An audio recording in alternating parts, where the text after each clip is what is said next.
in my experience, and I was very close to the events at the time, I have never seen a major European power using such devious and terrible methods to put over its case for Ireland joining the EU. Of course they won because they spread a lot of money around, and it was a sort of corrupt election in my judgment. And I wrote about it. I wrote a book about it, and it became my Bible for the iniquities of the EU in Ireland. And so the Lisbon Treaty was a turning point in your own perception of Europe, of the EU itself?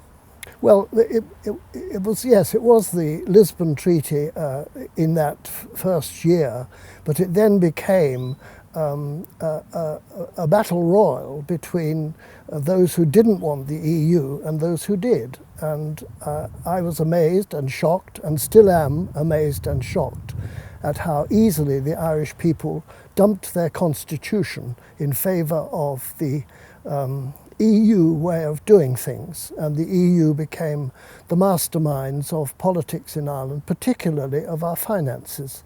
And I've been against them ever since, and I still am against them. I think they are not dedicated to proper politics.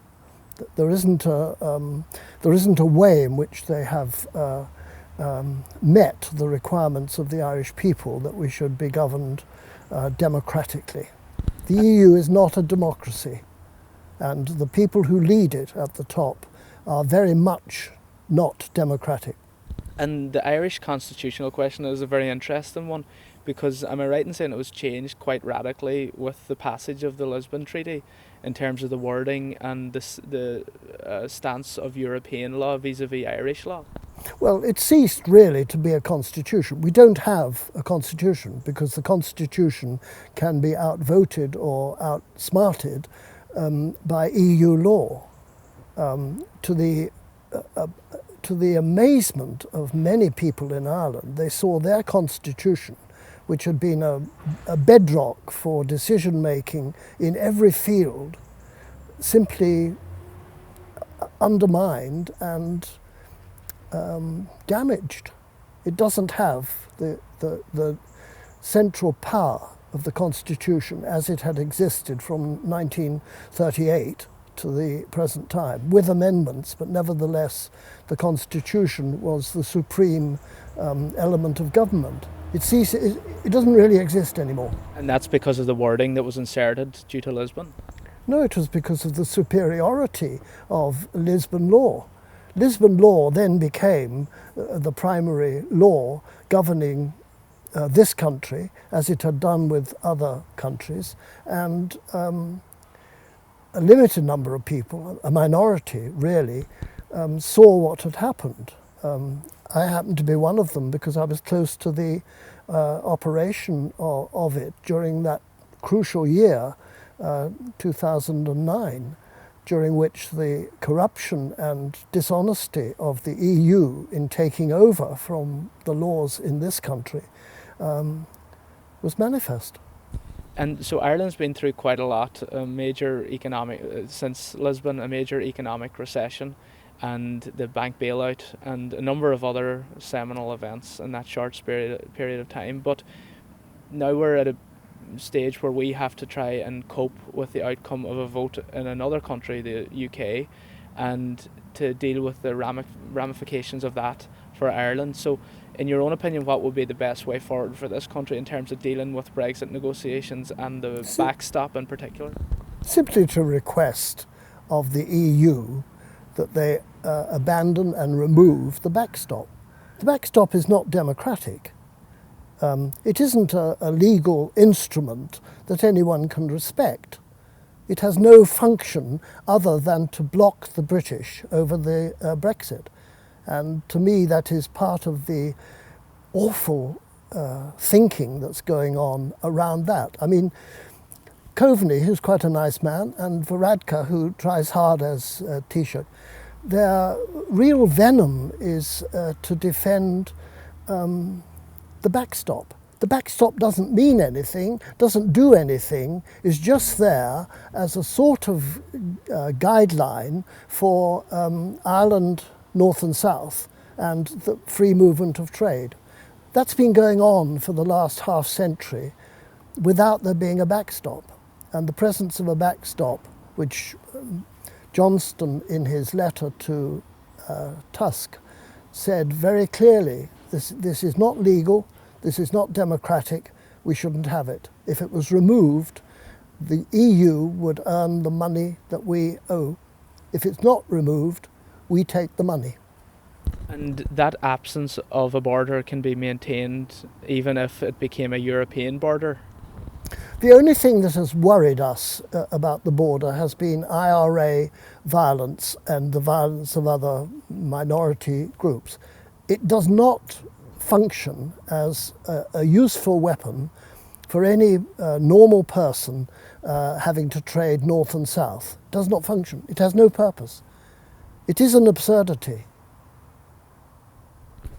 And so in terms of Leo Varadkar's approach now in the coming weeks, because we're only a matter of weeks away from the exit of the UK from the European Union, do you see him making an about face and changing direction? No, I do not see him making an about face, and I don't see Coveney following him.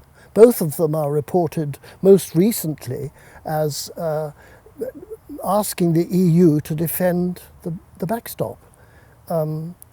I don't think they know what the backstop does or doesn't do, what it fails to do, and why we should keep it. I don't think they know. And above their heads, in a way, the British Prime Minister, Boris, wrote a letter to Tusk setting out what was wrong with the backstop. He said, we have got to clear this. If we are to exit from the EU, and if you are to get the money that we owe you. If you don't remove the backstop, you won't get the money. And we've got a lot of events in the United Kingdom that we need to pay for, and the money we pay for them will come from that huge sum, billions of pounds, that will fall into our laps because we will not be surrendering it to the EU. If the EU want it, let them end the backstop. And if they end the backstop, Varadkar and Coveney will be looking around like a mother who's lost her baby, hunting for where is our backstop? We need our backstop. They don't need the backstop. They can't use it. They can't do anything with it. The trade between North and South is a satisfactory and actually very peaceful thing at this time. You can travel there, you can move your goods there, you can make whatever necessary provision you have to do with the trading and get on with life.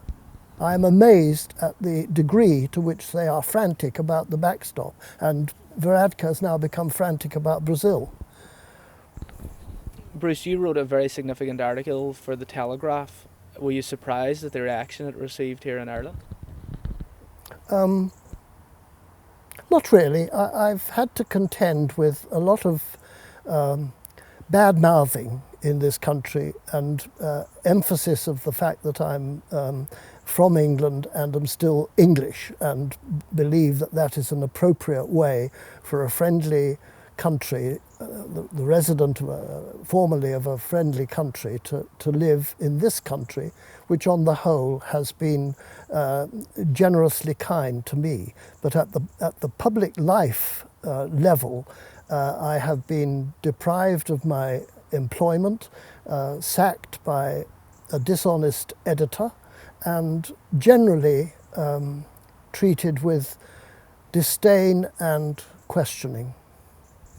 And so obviously there was a certain vitriolic response from certain quarters towards your article, but the content of it seems to have rung true. There's many other journalists who are now echoing what you said about the necessity of removing the backstop. And is it just very much the case that our own government are way behind on this issue and just are not seeing the light of day? or the truth of the matter? My own answer to that is a harsh one. I don't think Coveney or Varadkar are better than the worst politicians we have had in power in this country during my lifetime here, which goes back into the 50s. I think they are wooden and stupid. And in terms of the media's overall depiction of Brexit in this country, has it surprised you? I think it's fair to say how anti-Brexit they've been and derisive towards Brexiteers. They have been, and I cannot understand it. I can only understand it as being a failure to read widely in the field of European politics, British politics, and our own politics. They don't seem to know, even in Ireland, who is on which side. And so, in terms of the future of this country, it's up in the air, at least in terms of the impact Brexit will have. But do you see any political change accruing from the event that's about to take place?